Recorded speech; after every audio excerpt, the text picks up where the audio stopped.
Vamos a tratar de recoger un poco las lágrimas que están corriendo por las calles, porque, en fin, lógicamente, como Fernando ha hecho su trabajo, y vaya si lo ha hecho.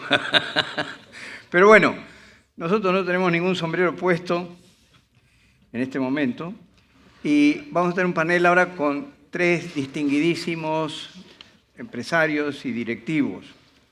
Giovanna Cortés, todos la conocen, bueno, todos no, pero muchos la conocen, ha trabajado en la industria de la tecnología de información durante muchos años. Actualmente es gerente general directora senior de desarrollo de socios para Latinoamérica de Microsoft, miembro del directorio de Laboratoria, de la Cámara de Comercio de Lima, es bachiller en Ingeniería Industrial por la Católica, máster MBA de la Universidad del Pacífico y ha cursado el programa de desarrollo directivo aquí en el PAD. Álvaro Correa Malakowski es CEO de Alicorp, 25 años en Credit Corp, habiendo sido CEO también adjunto del grupo, CEO de Pacífico Seguros, CFO de Credit Corp y del BCP, presidente del directorio de Prima FP y de COSAPI. Ingeniero industrial por la Católica y con un MBA por Harvard Business School.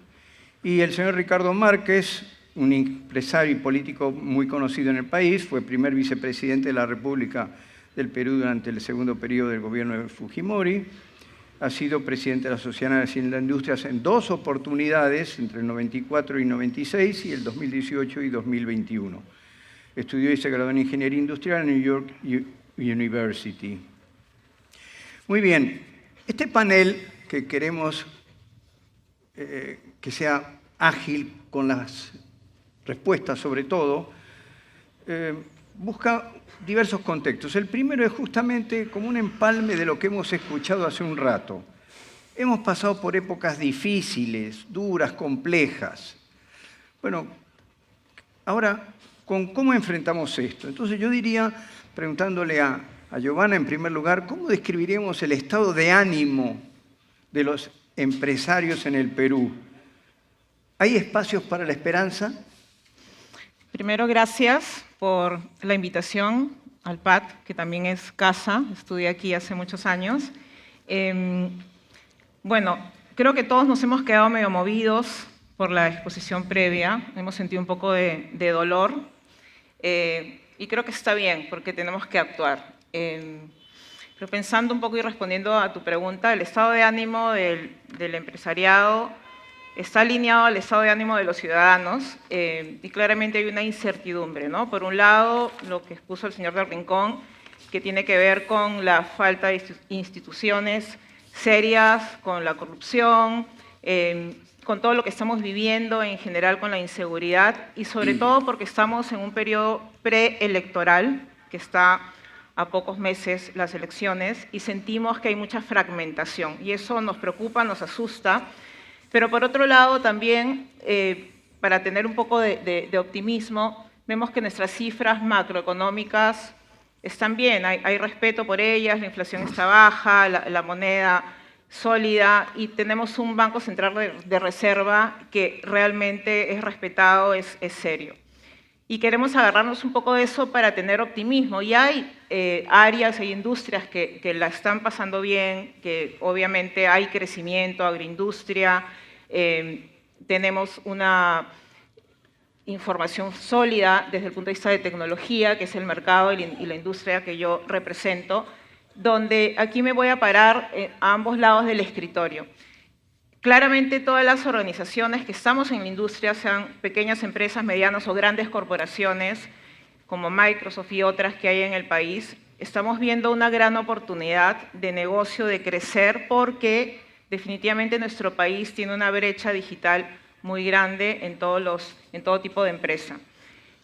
Y estas empresas, este tipo de organizaciones, tenemos la oportunidad de crecer en servicios, en soluciones para ayudar a las organizaciones peruanas a mejorar en la adopción de inteligencia artificial, en la adopción de soluciones para seguridad, productividad, colaboración Y otro camino y otro punto que es fundamental, que también es una gran oportunidad, es cómo ayudamos para que esa brecha en capacidades digitales se acorte. Entonces, parándonos a este lado del escritorio, sí es una industria que está creciendo agresivamente y donde hay una oportunidad muy sólida para seguir haciéndolo en el futuro. Y si me paro al otro lado del escritorio, que es las empresas, la mayoría de ustedes está acá, es cómo logro, a través de la adopción de tecnología, generar un mejor negocio para nosotros. ¿Cómo logro crecer? Primero, empoderando o dando mayores herramientas a los empleados para que colaboren, para que sean mucho más productivos. ¿Cómo logro rediseñar los procesos y las operaciones de la organización para que sean mucho más óptimas? ¿Cómo conecto mejor con mis clientes, con mayor inteligencia, entendiendo mejor sus necesidades, usando también tecnología? Y finalmente, ¿cómo incorporo innovación para tener nuevos productos, nuevos servicios, ir a nuevos mercados? Y aquí pongo un ejemplo de una organización, de una empresa que nos debe llenar de orgullo, que es Yape. Yape empezó como una billetera digital y hoy es una plataforma integral tecnológica que está atendiendo a más de 13 millones de peruanos. Y eso lo hicieron usando la tecnología como base y también teniendo una cultura de innovación embebida en cada uno de los empleados. Y algo que quiero resaltar es que a través de esas iniciativas, las empresas también podemos tener un impacto social, porque lo que Yape ha conseguido es lograr inclusión financiera. Y en la plataforma que hoy tiene, personas que no tenían acceso a servicios financieros, hoy lo pueden hacer en cualquier rincón del Perú.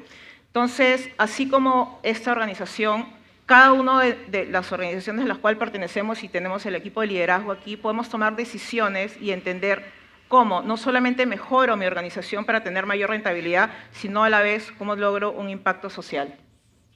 Gracias, Giovanna.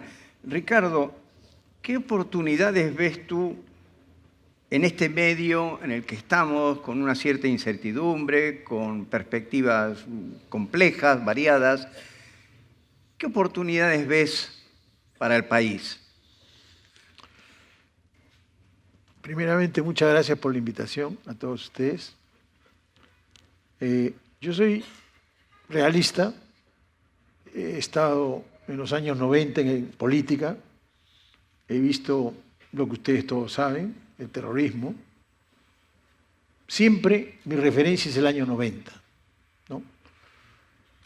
Y yo creo que nosotros tenemos que hablarle a la juventud, ¿no?, a esos 8 millones de personas que van a votar, y decirles que el Perú ha estado en peores épocas que la que estamos viviendo ahora.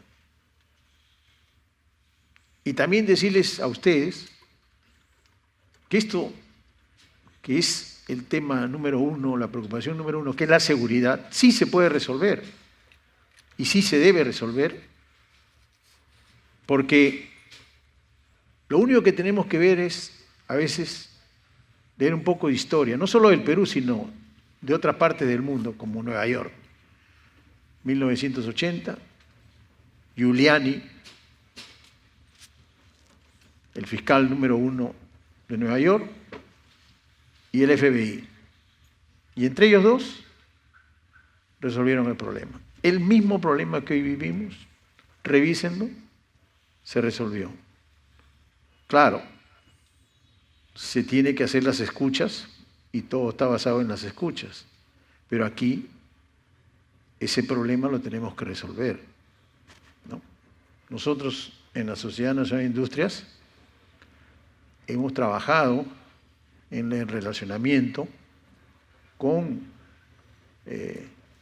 la policía y el 8 de este mes se va a presentar en el Ministerio del Interior como ayuda, ahora sí oficialmente, la policía a los pequeños empresarios que tienen sus tiendas, no solo bodegas, a liberarse de las extorsiones. Ya todos sabemos qué es lo que hay que hacer. El tema acá es personas, ¿ok? Giuliani era un súper fiscal. No tenemos eso. seamos realistas.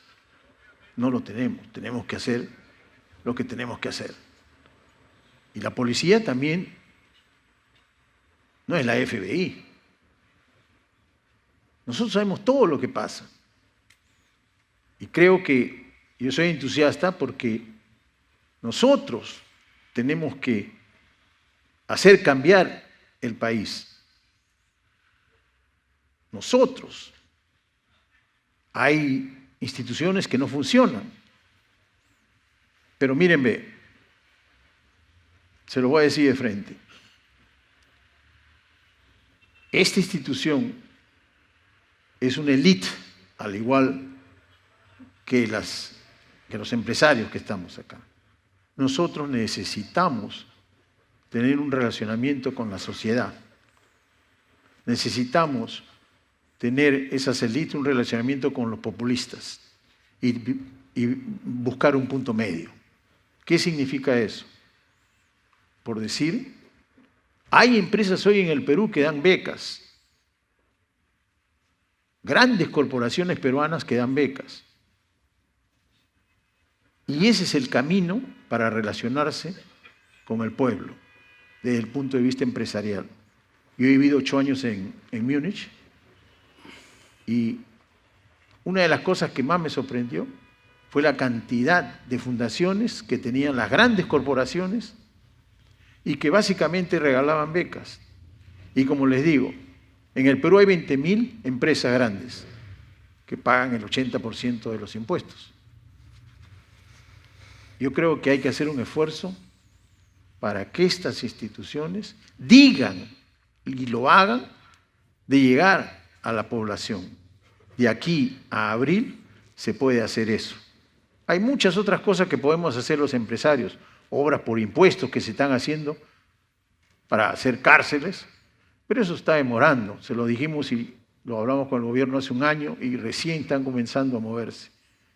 Por tanto, necesitamos cosas como la que les digo, de que cualquier empresa que haga este acto de relacionarse con la población a través de becas es algo que va a hacer sentir a la población que el empresariado es parte del sistema y es parte de cómo resolver los problemas. Gracias, Ricardo. Muy oportuno tu comentario. Yo quería ahora preguntarle a Álvaro, desde el punto de vista también empresarial, ¿qué errores estratégicos habría que evitar en estos tiempos? O dicho de otra manera, de una manera más positiva, ¿qué aspectos estratégicos hay que incidir especialmente en estos tiempos que se avecinan, Álvaro? Sí, gracias Ricardo. Gracias al PAD por la invitación, a Rafael. Lo primero que quiero decirle al señor Fernando del Rincón es que Patito es un muy buen detergente que atiende las necesidades de la población en el Perú. Bien. No es una marca china. Está bueno. Bueno, sobre la pregunta, errores estratégicos. Bueno, hay muchos errores que se pueden cometer. Yo creo que, y esto no es en una situación de crisis o lo vivimos acá, yo creo que es algo que es común en general al mundo empresarial, y es, yo diría en primer lugar, no pensar en el cliente, no estar enfocado en el consumidor o en el cliente, tener ideas fijas y no escuchar. Yo creo que ese es un error estratégico enorme. Otro es subestimar la competencia, ¿no? Pensar que uno lo sabe todo, que uno tiene lo mejor, y la competencia es permanente, es muy activa y muchas veces más creativa o más flexible, ¿no? Yo creo que eso es algo que hay que mirar siempre muy de cerca y es ser humildes dentro de las organizaciones para no caer en ese error. Creo que hay otro que es la pérdida de foco en el verdadero valor del talento y de las personas dentro de una organización. Creo que nos pasa muchas veces que estamos orientados al número, al resultado, a la eficiencia y perdemos de vista la dimensión humana, y al final las decisiones y las organizaciones funcionan en torno a personas. Yo creo que un error es desenfocarse y perder de vista eso, sobre todo en los momentos difíciles. Cuando todo va bien, uno se orienta a lo que debe hacer, y cuando las papas queman, normalmente pues uno descuida este tipo de cosas, ¿no? Y el otro y el último diría es ser consciente de que estamos en un entorno y que el error es no mirar a quién podemos estar afectando o quién espera algo diferente de nosotros, ¿no? Ese entorno pueden ser clientes, pueden ser proveedores, pueden ser personas que trabajan con nosotros, las familias de las personas que trabajan con nosotros. Tenemos que ser siempre muy conscientes de ese entorno, no mirarlo, no atenderlo. Creo que es un error garrafal también. Ciertamente, así es. Estar atentos a esos aspectos es muy importante para los empresarios.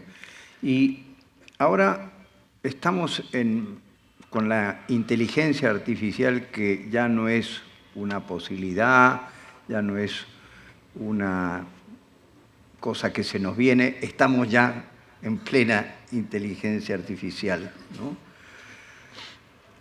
Incluso podrían replicarnos ahora nosotros y decir cualquier otra cosa de la que querremos decir, ¿verdad? Totalmente.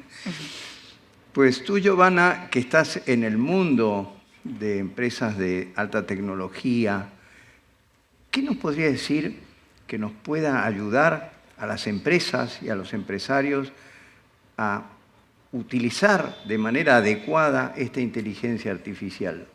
Sí. Primero, reconocer que estamos viviendo ya una tecnología que es realmente disruptiva y no tiene precedentes. Y esto nos puede agobiar, porque claramente nosotros como líderes, que tenemos que ser siempre los que, o deberíamos ser, pero no siempre, ahora hablamos un poco de eso, los que estamos adelante y mostrando el camino, no necesariamente la tenemos clara, y a veces nos da miedo avanzar y profundizar y experimentar en una tecnología que está sin precedentes, ¿no? También quiero resaltar que en cuanto a lo que estamos viviendo en inteligencia artificial y lo que significa toda esta tecnología, es además un potencial grande para que el PBI mundial tenga valores mucho más altos de lo que se ha visto históricamente. Estudiando un poco esto, cuando vemos cómo avanzó, y si tenemos no tengo un PPT o un slide acá, pero si tenemos un gráfico donde vemos cómo avanzó el PBI mundial, vemos que desde 1900 a la fecha la curva es claramente casi exponencial. Se hace más exponencial ahora con inteligencia artificial. En 1900 el PBI era de 10 trillones de dólares. 100 años más tarde, en el 2000, se multiplicó por 10, 100 trillones, y la inteligencia artificial se estima que puede traer 25 trillones. Entonces estamos ante claramente un potencial de acelerar el crecimiento mundial. Y esto crea una nueva economía, y lo tenemos que entender todos así. Es una nueva economía basada en inteligencia artificial, y como cualquier nueva economía tiene varios componentes. El primer componente es la conectividad, la electricidad, obviamente, la conectividad. El segundo componente son los chips, y ustedes están viendo cómo NVIDIA, que era una compañía que probablemente hace 4 años no le prestábamos mucha atención, pues está ahora ahí entre el primer y segundo lugar de compañía del mundo, que obviamente alimenta a los centros de datos que están proliferando por todo el mundo. Se crean herramientas y soluciones para hacer uso de la inteligencia artificial, y luego hay un mercado, un marketplace, donde se juntan la demanda y la oferta. Todo esto forma parte de la nueva economía, y en cada uno de esos pilares hay fuerza laboral que va a estar impactada, que está siendo impactada, y que tenemos que tomar muchísima conciencia de esto. ¿Cuáles son los desafíos que se presentan? Son varios. El primero es democratización de la inteligencia artificial. Porque en la medida que sea una tecnología que esté en las manos de todas las personas en el mundo, esa debe ser nuestra ambición. De una manera acelerada, de una manera equitativa, con equidad en general, es el primer desafío que obviamente lo tenemos que enfrentar el Estado, las empresas privadas, pero esa debería ser uno de los desafíos que hay que mirar. El siguiente claramente es cómo nuestras organizaciones y los líderes, y hablando de directorios, hablando de ejecutivos de las empresas, adoptan tecnología de inteligencia artificial para rediseñar y replantear por completo cómo están llevando sus negocios. Porque esto va a afectar todo tamaño de empresa y todas las industrias. Y es ya. Y si no nos ponemos las pilas en Perú para asegurarnos que nosotros como líderes adoptamos esto, no vamos a tener un país competitivo. Entonces, aparte de los problemas de institucionalidad que nos describieron hace un rato, este es otro gran capítulo que es fundamental que nosotros lo ataquemos. Otra gran necesidad y que es una llamada de atención para todos es el talento digital. Tenemos una brecha gigante, tenemos que atenderla con urgencia y ahí nosotros como líderes tenemos también que dar el ejemplo. Y ahí me robo la triple E, que es algo que mencionó un compañero de Microsoft hace poco, y es cómo estudiamos, cómo experimentamos y cómo evolucionamos nosotros, porque va a ser la única manera en que vamos a dar el ejemplo. Otro punto es ciberseguridad. Muy pendientes porque claramente la inteligencia artificial lo que está logrando y ocasionando es que los ataques cibernéticos sean mucho más rápidos, vengan de cualquier lugar y sean mucho más sofisticados. Entonces podemos estar perfectos en todo lo anterior, pero si no protegemos nosotros como personas y a nuestras organizaciones, vamos a tener otro desafío. Y el último, súper importante, es la ética. Cómo cada una de nuestras organizaciones que está logrando desarrollar aplicaciones en inteligencia artificial está pensando en que sean soluciones para el bien común, para el bien de la humanidad. Quería preguntarle, Álvaro, ¿cómo están ustedes integrando la inteligencia artificial en sus operaciones?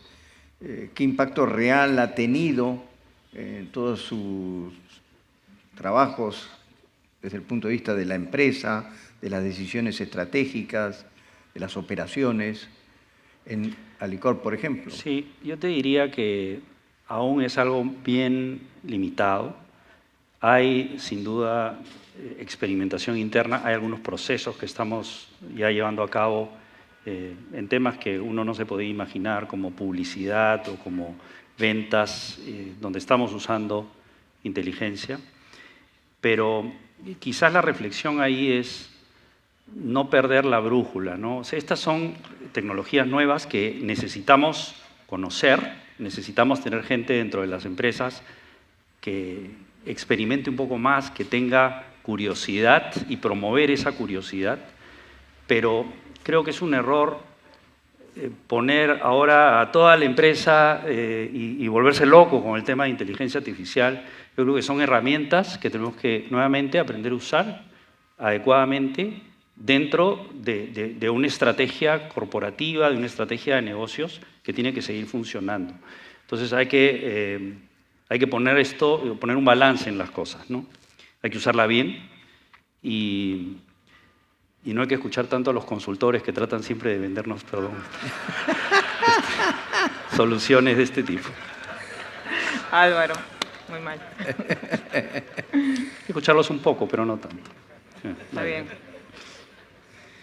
Muy bien, Álvaro, muchas gracias. Ciertamente, a veces pensaba en la inteligencia artificial que mucha gente la está anhelando, ¿no?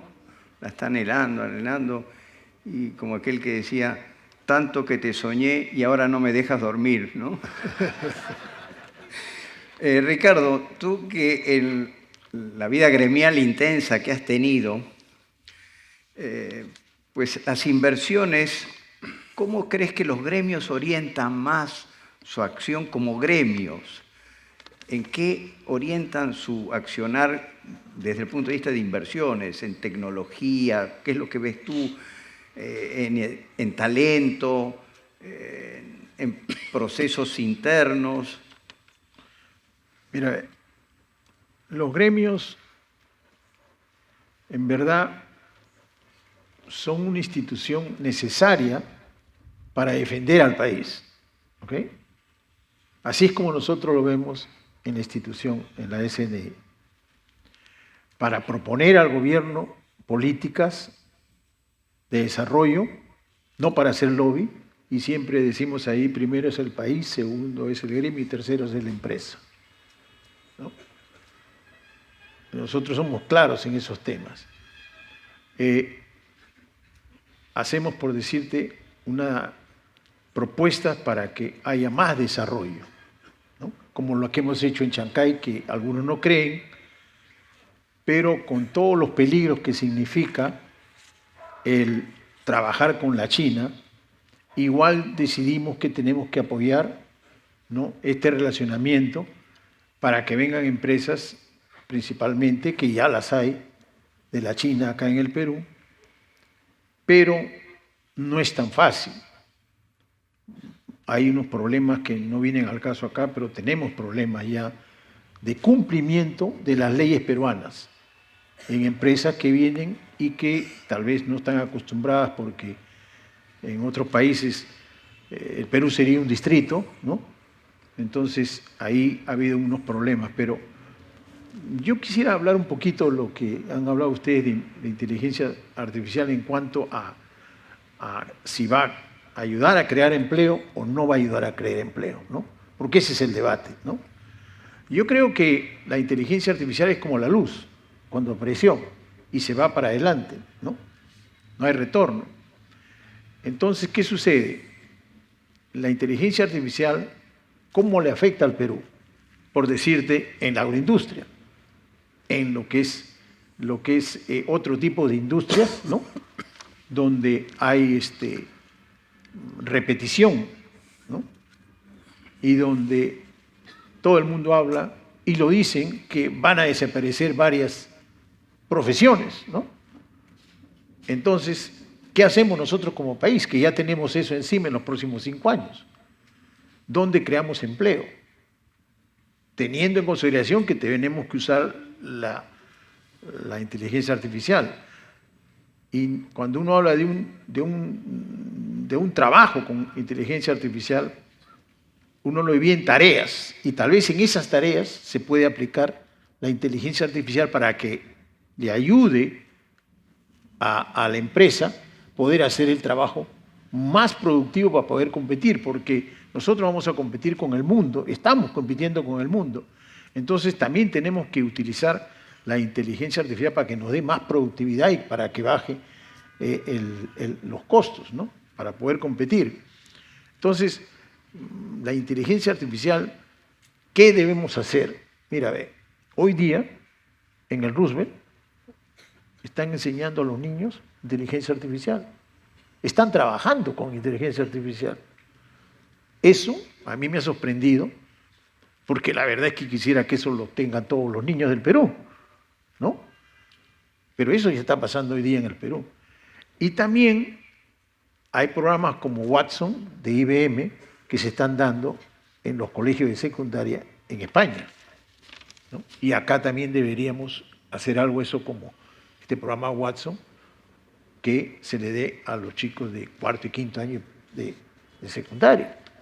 Porque la gente de la India, ¿no?, empezaron más o menos el 2004 a enseñarles precisamente a los de educación secundaria, porque ellos sabían que no podían y no tenían presupuesto para empezar desde el primer grado. Dijeron, no podemos, tenemos que agarrar a los mejores que están saliendo de los últimos años. Y eso es lo que yo creo que tenemos que hacer acá, para que podamos también comenzar a generar y adaptarnos. Y es verdad, aquí nos falta mucho para que las empresas todas se digitalicen. No están todo el mundo. Esas 20.000 empresas que tenemos en el Perú grandes, tal vez esas 20.000 están digitalizadas, pero hay mucho por hacer. Entonces acá yo lo que quisiera proponerte es que tal vez podamos en la SNI trabajar con ustedes para hacer, no solo en la SNI, porque nosotros también tenemos la unión de gremios y también tenemos CONFIEP, o sea, tenemos todo. Y a pesar de eso, y cuando yo te digo defender, quiero terminar diciéndote esto, nosotros lo que hicimos es, tenemos a todos los transportistas, camiones, buses, como adherentes, los sindicatos. Tenemos a los 4.000 mercados que se han reconstruido en el Perú. Tenemos a las 450.000 bodegas, tenemos Gamarra, tenemos las Malvinas. Eso lo tenemos nosotros en la institución como adherentes. De tal manera que cuando uno habla con un gremio, uno habla de todos. En la SNI están los bancos, están las grandes corporaciones como el Grupo Alicor también, ¿no? Están todos. Y lo que nos rige a nosotros es una sola palabra: competencia, competencia en todos los sectores. Así nos entendemos, ¿no? Y respeto mutuo, por supuesto, ¿no? Porque eso es una cosa que nosotros hemos hecho como institución. Y créeme, en el tiempo del Castillo, no sé si ustedes se recuerdan, desde el banco hasta los de Gamarra, hicimos un plantón a Castillo con toda la pequeña y mediana y gran empresa, bancos incluidos, ¿no? Entonces, cuando yo le escucho al señor Rincón hablar, él no conoce el Perú, ¿entiendes? No conoce. Tenemos otros problemas y también sabemos qué hacer, y en eso estamos trabajando. Y las próximas elecciones, si hacemos las cosas bien, si nos damos cuenta quién es el verdadero enemigo y qué están haciendo, vamos a tener un gobierno de centro-derecha. Eso estoy muy, como te digo, que lo veo. No, mucha gente habla, no, que no se juntan. Sí, no, sí se están juntando, sí se está hablando, ¿no? Para que nosotros tengamos un gobierno de centro-derecha, para que puedan caminar a nuestro país. Este gobierno lo está haciendo la presidenta mal, pero los ministerios siguen funcionando. Y en los ministerios hay gente que funciona. No todo. O sea, cuando a mí me preguntaron quiénes, los ministros de Castillo, no, acá hay gente que ha estudiado, pues no, acá hay gente preparada en algunos ministerios. Y tal vez por eso también nosotros seguimos creciendo, ¿no? Porque no se está desbarrancando al país como en los tiempos de Castillo. O sea, por eso te digo que cuando yo escuchaba al señor Rincón decía, no sabe. Así, no sabe. ¿Sabes qué? Porque nosotros sí sabemos, ¿no? Y nosotros tenemos que resolver problemas. ¿Te das cuenta? Gracias. Muy bien. Muchas gracias, Ricardo. Muy oportuno tu comentario y sobre todo muy esperanzador, creo. Justamente hablando de este tema de la esperanza, estamos pensando en cómo debe ser el líder que se espera en un entorno cambiante, con tecnologías pues, rápidas, variadísimas, que invaden por distintos lados. ¿Qué se espera de un líder hoy en día? Bien, yo voy a hablar de 3 temitas aquí. Uno es el liderazgo adaptativo.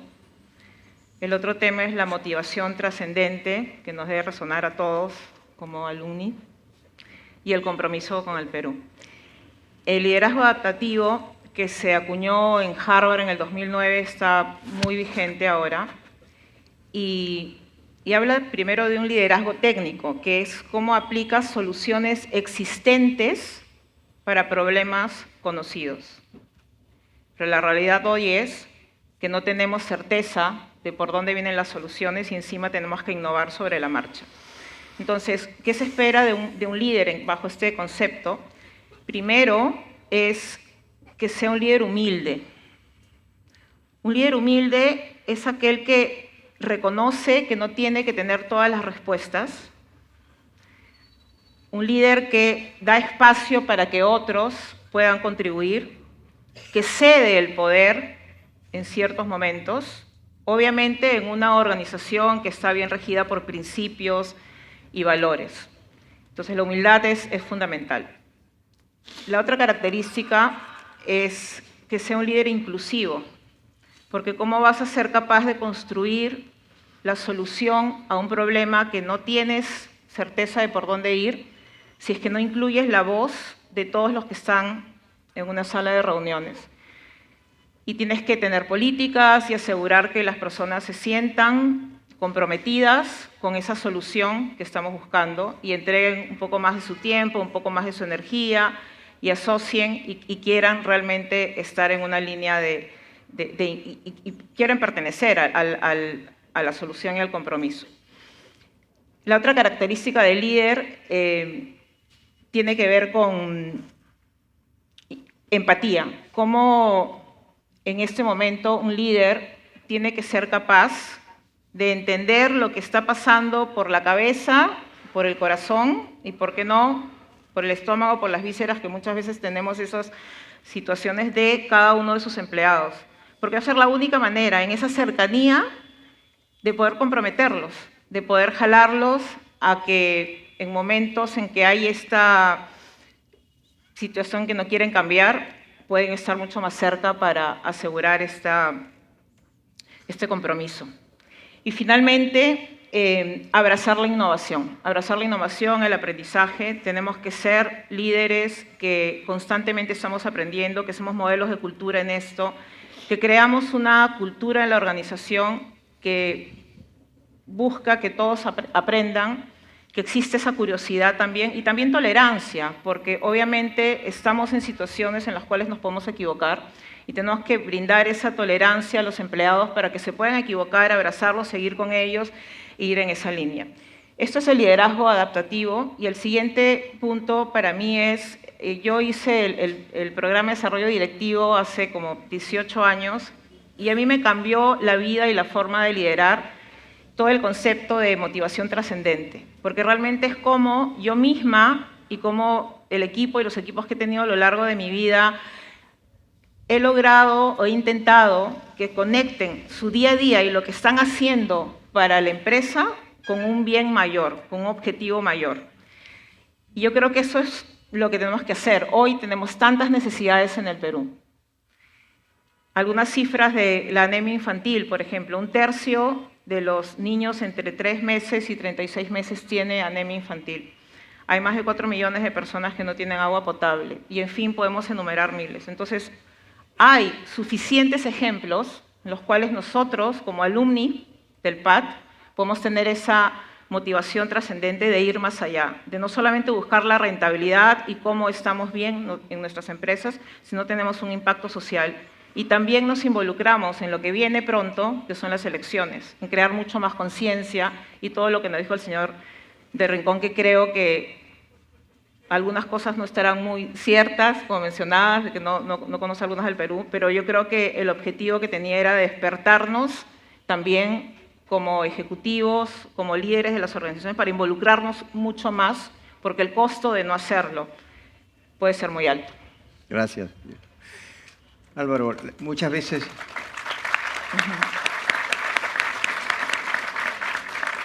Álvaro, se habla de la experiencia de otros países, de otras empresas.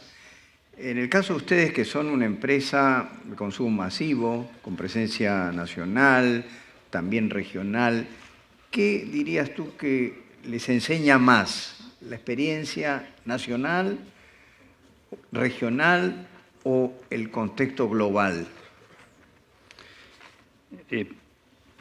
Hay que mirar todo. Uno no puede quedarse encerrado en su realidad. Yo diría que, primero que nada, obviamente hay que conocer el país. O sea, nosotros no podemos hacer empresa si no entendemos la realidad en la que operamos, si no viajamos a provincias, si no conectamos con lo que vive el resto del país, ¿no? Yo creo que es importantísimo y ahí se aprende muchísimo. Cuando nosotros vamos a otros países, podemos cometer el error, como somos una empresa muy grande en el Perú, es difícil encontrar espacios de crecimiento, siempre los hay y siempre los vamos a encontrar, pero la tentación siempre es ir afuera. Y el error que uno comete a veces es pensar que me voy al país vecino y somos lo mismo y representamos lo mismo que lo que somos en el Perú, y no es así. Es una cultura diferente por más cercana que sea. Hay competidores distintos, hay una dinámica empresarial distinta, reglas de juego, y uno no puede aplicar fórmulas. Entonces el aprendizaje mayor es saber que uno tiene que adaptarse y ser nuevamente, uso la palabra humilde, en saber que uno no sabe y tiene que ir conociendo esa realidad para poder de verdad hacer una propuesta de valor, si no uno puede equivocarse y cometer errores muy importantes, ¿no? Mirar el mundo, mirar qué están haciendo otros países ya más desarrollados, pensar a dónde podemos llegar, ¿no? Porque efectivamente puede haber mucho conformismo, pero cuando uno viaja, ve desde uno como turista o incluso cuando uno hace visitas profesionales, uno se da cuenta a dónde uno puede llegar y eso lo conecto con la cantidad de oportunidades que existen en el Perú, ¿no? De consumo per cápita de una serie de cosas, de servicios que faltan. Entonces, oportunidades hay muchísimas. Entonces, el proceso de aprendizaje al cual hace referencia, yo creo que es en todas esas dimensiones. Uno no se puede quedar en una sola. Nosotros como empresa hemos sido exitosos en muchos aspectos cuando hemos sido los que han desafiado a las grandes transnacionales en nuestro mercado, por ejemplo, ¿no? Un ejemplo es cómo ganamos en el territorio de detergentes a las Unilever, P&G's, etc. Y efectivamente somos líderes en el mercado y por lejos. Claro, ¿cuál era nuestra ventaja competitiva? Éramos los que conocíamos el mercado local, al consumidor local, y pudimos dar una oferta de valor que era difícil para esas transnacionales personalizarlas para cada país. Ellos tienen marcas que tienen que no desviarse mucho del producto que tienen, que cubren decenas de países. Entonces, nosotros teníamos esa ventaja.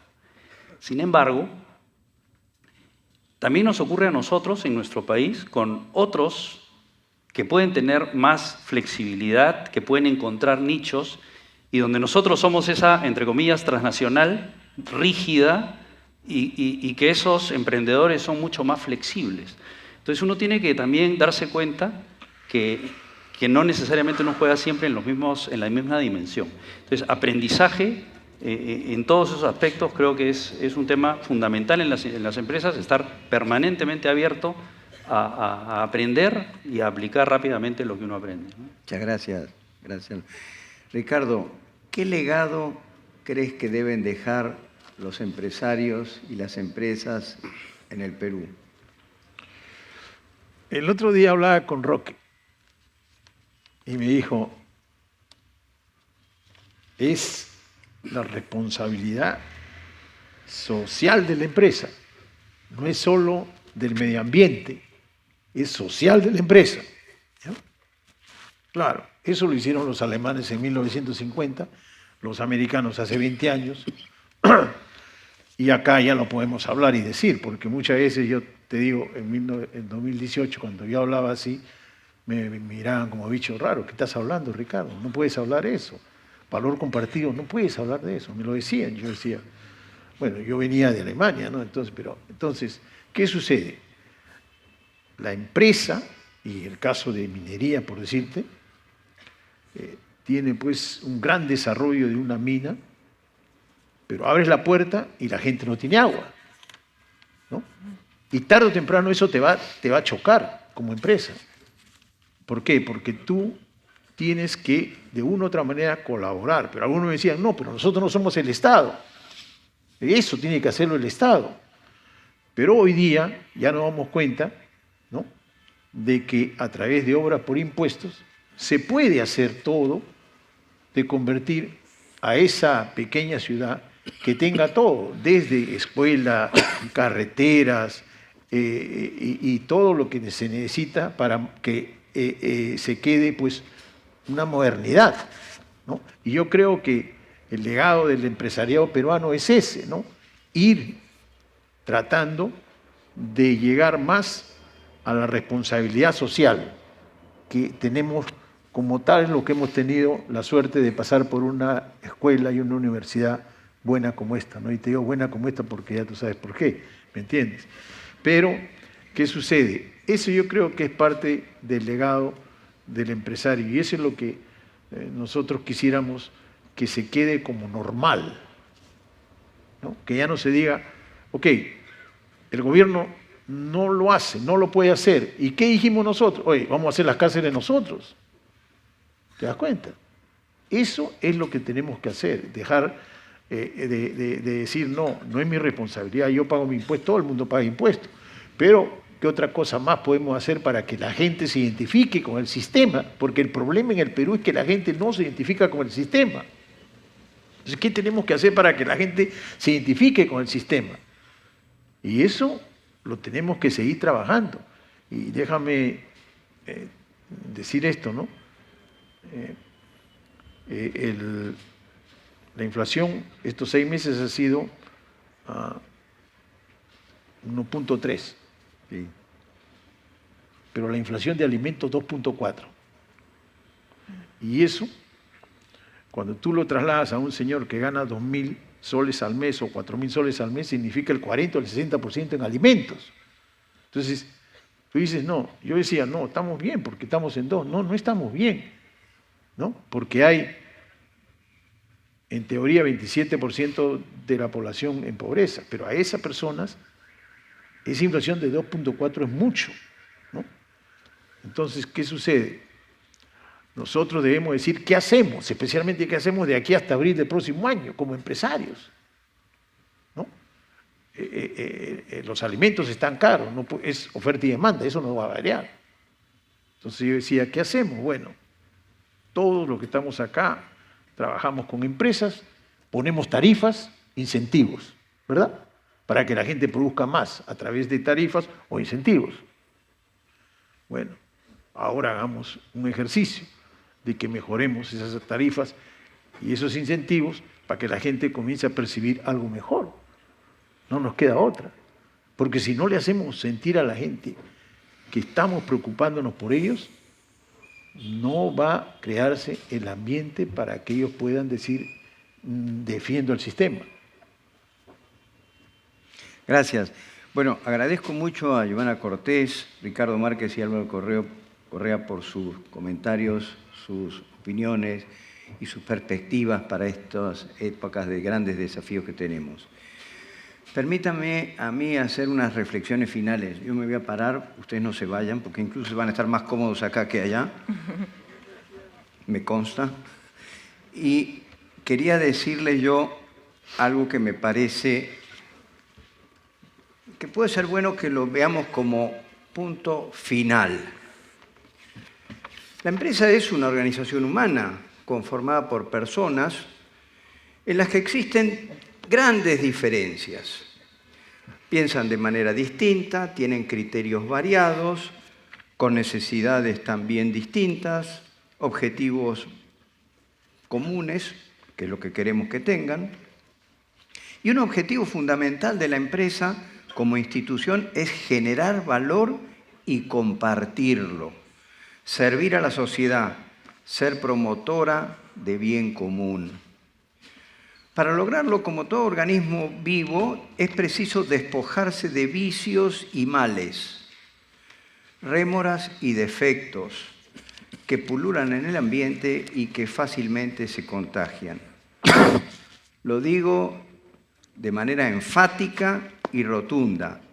Sí hay que despojarse de todo lo que enferma al hombre, a la empresa, a la sociedad. Hay que despojarse de esas cosas que no sirven. Con tanta facilidad nos unimos a voces de quienes están cansados de algo, intromisiones estatales, cambios regulatorios, trámites interminables, desorden, falta de atención adecuada. Sin embargo, muchas veces nos callamos ante males mucho mayores. Es nuestro deber decir, basta ya de corrupción. No entremos en trampas como la coima, el soborno, el chantaje, medios de mantenerse vigentes a los que se llega con facilidad, pero terminan siendo un viaje del que difícilmente se sale. Es un deber de todos levantar la voz para exigir la verdad. Basta ya de mentiras. Descubramos, identifiquemos la mentira y a los mentirosos que utilizan el se dice parece que, para repartir su ponzoña por la sociedad, enlodando la buena honra de personas e instituciones. ¿Por qué se piensa que decir la verdad perjudicará? Ir con la verdad, promover la transparencia en todos los niveles nunca puede ser perjudicial. La verdad siempre sale a la luz y si alguien se perjudica no es el honesto, el franco, el sincero, sino el mentiroso, el embustero, el ventajero. Hay que despojarse de la mediocridad, es decir, salir de eso que solemos llamar la zona de confort. Y esto es sumamente importante para todos aquellos que ocupan sitios de liderazgo. Un consultor de negocios, James Collins, decía que lo bueno es enemigo de lo excelente. Los equipos que se conforman con ser buenos suelen quedarse atrás en un mundo donde la excelencia es la única moneda que vale. Y es claro que la perfección es inalcanzable, pero renunciar a la búsqueda de la excelencia es un paso firme hacia la mediocridad. El poeta uruguayo Mario Benedetti escribió algo que a mí me gusta mucho y creo que calza bien con todo esto de no quedarse en la comodidad de una zona de confort o de lo simplemente bueno. Él decía, me gusta la gente que vibra, que no hay que empujarla, que no hay que decirle que haga las cosas, sino que sabe lo que hay que hacer y que lo hace. La gente que cultiva sus sueños hasta que esos sueños se apoderan de su propia realidad. También hay que despojarse de la cobardía y del miedo. No me refiero al temor que a veces nos viene de no emprender un determinado negocio complejo, con muchos riesgos. La cobardía del empresario sale a la luz cuando reacciona de manera sumisa por miedo a perder algo que ha logrado, o lo que es peor, por miedo a no ganar mucho más de lo que ya ha ganado. La cobardía asoma cuando, aún sabiendo las necesidades justas de la organización o de sus miembros, hace oídos sordos, aduciendo que no se puede, que le atan las manos.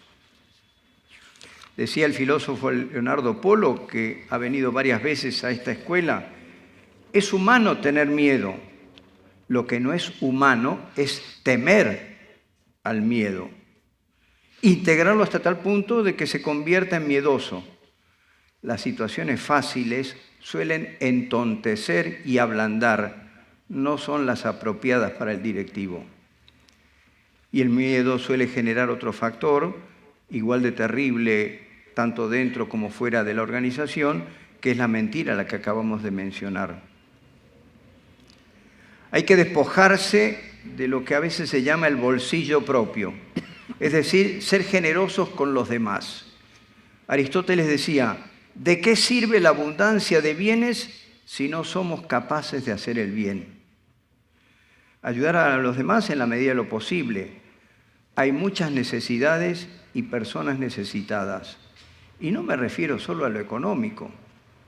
Hay soledad, tristeza, desánimo, desesperanza. Y esto es un caldo de cultivo para políticos inescrupulosos y el nefasto y dañino populismo. Dar sin pedir a cambio cuando uno está en posición de colaborar. No podemos pasar delante de la necesidad sin sentir un reclamo. Estoy pidiendo mucho a los empresarios y directivos. Me acuerdo de algo que decía San Juan Pablo II, que comentaba que es en esos momentos de dificultad cuando se pone a prueba el espíritu empresarial.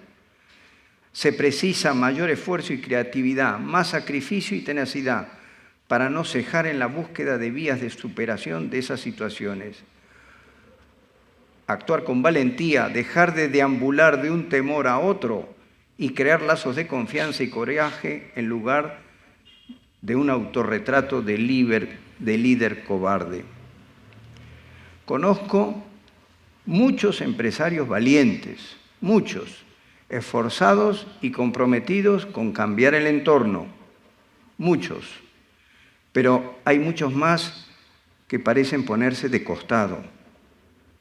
Y también hay algunos que dañan la imagen de la empresa. Ustedes saben mejor que yo que hoy en día los riesgos son enormes. Una tecnología que puede ser utilizada inescrupulosamente, los ataques cibernéticos, la estafa, la calumnia, una opinión pública enferma. Pero si uno se siente capaz de integrar un grupo de personas con el ánimo firme de crear valor y lograr cambios positivos, aceptar el desafío es casi un deber. Pues sí, es difícil, sí, pero no es imposible. No es imposible cuando las personas tienen claro que ningún objetivo puede contradecir los principios fundamentales de la vida del ser humano, la moral, las buenas costumbres, los principios éticos.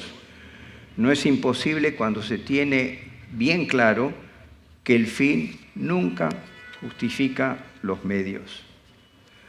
Ahora bien, si nos despojamos de todo esto, ¿tendremos la posibilidad de cambiar la sociedad? Este es el gran reto para cada uno. ¿Qué quiero hacer? ¿Qué puedo hacer? ¿Qué debo hacer? Pero no pensemos que los estoy animando a entrar en política. Antes, hay mucho que hacer en otros aspectos en los que somos insustituibles. En primer lugar, en el ámbito familiar, asegurándose que sus hijos y demás familiares compartan los principios y valores que les han inculcado. Luego, dentro de la empresa, no permitiendo esquemas o situaciones incorrectas o acciones que le guiñan un ojo a la corrupción. Estar atentos a las actividades donde se puedan presentar vicios o incorrecciones. No claudiquemos ante el mal. El gremio es otro ámbito de acción importante que reclama la presencia de los directivos, una presencia de integridad, denunciando la corrupción sin tapujos. Allí, en lo gremial, con otros colegas, se pueden fomentar iniciativas valiosas para contribuir a mejorar la sociedad. Se puede hacer mucho bien desde los gremios. Y finalmente, si les queda tiempo y ganas, y con la aprobación familiar, que también tiene que entender esa cuota de sacrificio, entren en la actividad pública, que tiene muchas y variadas posibilidades y requiere de personas íntegras y capacitadas. Cada uno, con plena libertad y responsabilidad, piense cuál y cómo será el ámbito de acción, individual o con otros, en lo gremial, en lo local o en lo político. Este momento es único, no lo desperdiciemos. Hay mucha gente joven, talentosa, con enorme potencial y entusiasmo que está anhelando ver ejemplos de integridad, de bien, de guía, de liderazgo. Nos están esperando. El 8 de agosto de 1990, el entonces ministro de Economía, Juan Hurtado Miller, después del anuncio que todos recordaremos, del paquetazo, concluyó con la frase: que Dios nos ayude. No nos ha ido tan mal. Y no nos irá mal con la ayuda de Dios y si ponemos claridad de mente, voluntad firme y corazón generoso. 4 factores que garantizan que podremos lograr cambios para el bien de todos. Estoy convencido de que sí podremos hacerlos. Muchas gracias.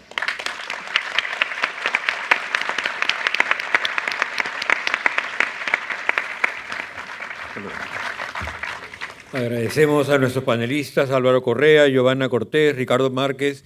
Les va el director del PAD a hacer la entrega de unos detalles y al moderador, el doctor José Ricardo Stock.